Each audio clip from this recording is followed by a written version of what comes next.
opini publik juga bisa terjadi dalam media sosial, seperti halnya ini.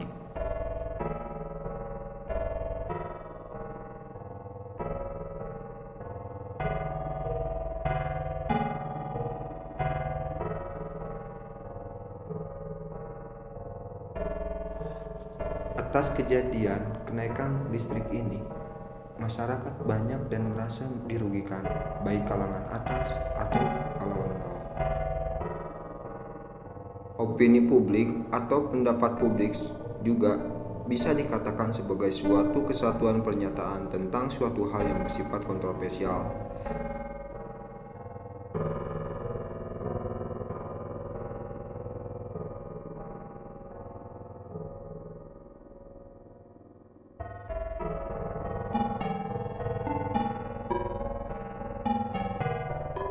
Perbedaan persepsi dan harapan yang dibiarkan berpotensi menimbulkan perlawanan stakeholder, salah satunya dengan menyebarkan publikasi negatif tentang pemerintah, serta opini-opini saat ini tentang kenaikan harga listrik.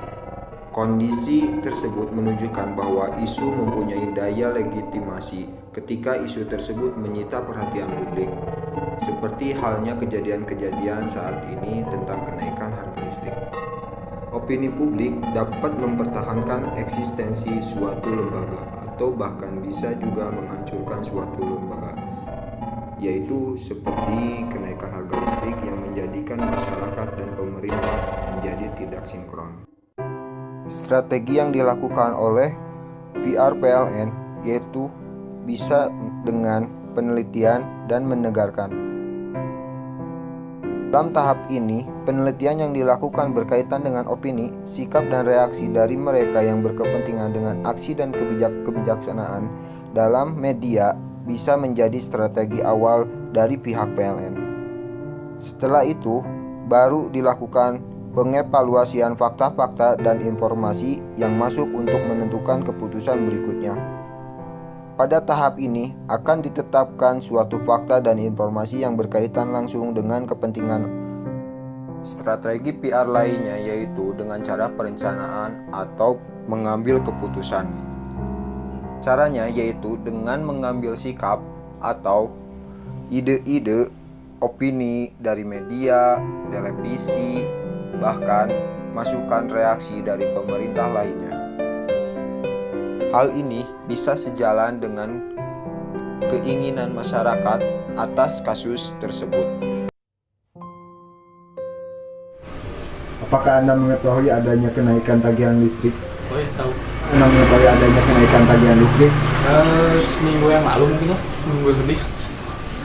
Menurut Anda, siapa sajakah yang merasa dirugikan? Kalau dirugikan sih menurut saya itu buat yang kalangan ke bawah. Kalau kalangan atas sih nggak terlalu berdampak ya. Kalau kenaikan listrik ini apalagi di saat situasi pandemi ini kurang cocok ya. Mungkin buat kalangan atas sih nggak kerasa apa-apa, tapi buat kalangan bawah seperti saya atau orang tua saya mungkin sangat merasakan ya. Apalagi banyak yang di PHK gitu, pegawai pabrik, terus pegawai wira swasta, para pembelinya jadi kurang kan. Jadi kan perekonomian keluarganya juga jadi kurang, jadi menurun. Nah, apalagi sekarang dibuatin oleh pemerintah tentang kenaikan listrik itu sangat jadi nambah beban lagi gitu kan. Sangat gak cocok lah menurut saya. Itu aja. Solusi Anda bagaimana?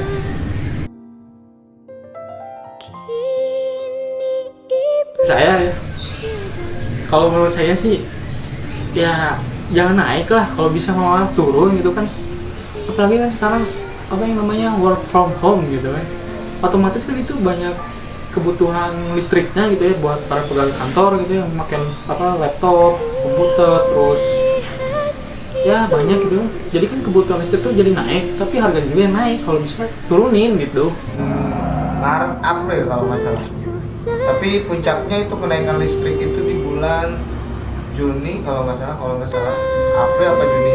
Pokoknya kenaikannya itu hampir beberapa persen, ada yang 100%, malahan ada yang lebih dari 100%. Makanya mereka bingung kenapa tagihannya besar dan tidak masuk akal. Menurut Bapak siapakah yang merasa dirugikan? Kalau menurut saya, kalau yang dirugikan ya tentunya masyarakat itu sendiri, karena mau menengah ke atas atau menengah ke bawah, kalaupun tagihan listriknya bukan di atas rata-rata, bukan pembayaran seperti biasanya, mereka merasa rugi dan kenaikannya itu tidak sedikit, ada yang berlipat-lipat gitu. Makanya mereka merasa dirugikan, dan dari pihak PLN katanya tidak ada kenaikan listrik, tapi nyatanya listrik mereka naik. Kemudian dari pihak PLN juga tidak ada penjelasan yang begitu rinci dan real, sehingga membuat masyarakat bingung kenapa listrik bisa naik. Bagaimana tanggapan Anda mengenai tagihan listrik yang tinggi ini? Kalau menurut saya tagihan listrik yang tinggi ini, pemerintah kurang bijak sih dalam memberikan pelayanan kepada masyarakat, dan juga katanya selama COVID-19 tidak ada pengecekan kilometer, sehingga itu terjadi mungkin ya kalau menurut saya karena ketidakmampuan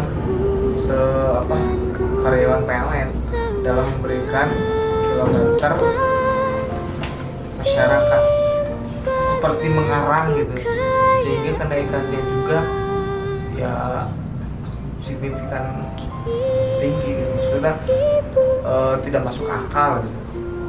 Itu aja.